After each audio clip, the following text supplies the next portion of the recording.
Misi Otoritas Jasa Keuangan OJK mewujudkan terselenggaranya seluruh kegiatan dalam sektor jasa keuangan secara teratur, adil, transparan, dan akuntabel, mewujudkan konsumen dan keuangan yang tumbuh secara berkelanjutan dan stabil, melindungi kepentingan konsumen dan masyarakat.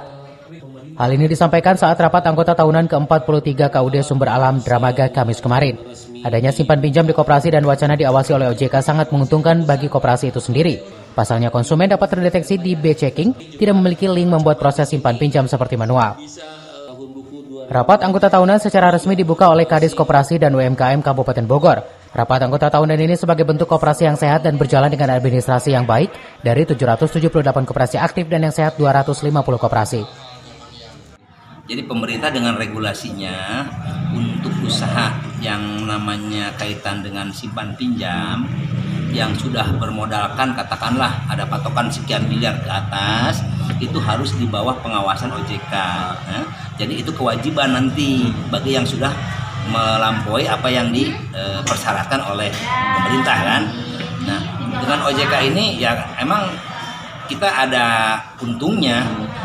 Selama ini kan pinjaman-pinjaman yang lewat KUD itu tidak melalui proses B-checking ya, karena kita tidak punya link ya, ke arah sana.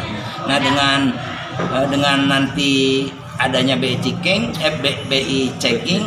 ya kita tidak akan kecolongan dalam memberikan pinjaman. Yang namanya rapat anggaran tahunan ini, rapat anggota tahunan ini ada sebagai kegiatan yang harus betul-betul dilaksanakan mereka yang untuk mempertanggungjawabkan apa yang sudah dilaksanakan di tahun sebelumnya.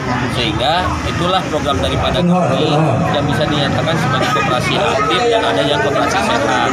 Selama ini, inilah yang menjadi salah pembuktian mereka aktif atau tidak aktif dengan cara membuatnya kreatif. Itu ya. Dari 1.148 anggota, 25% mengikuti rapat anggota tahunan dan sesuai dengan quorum ADRT KUD Sumber Alam.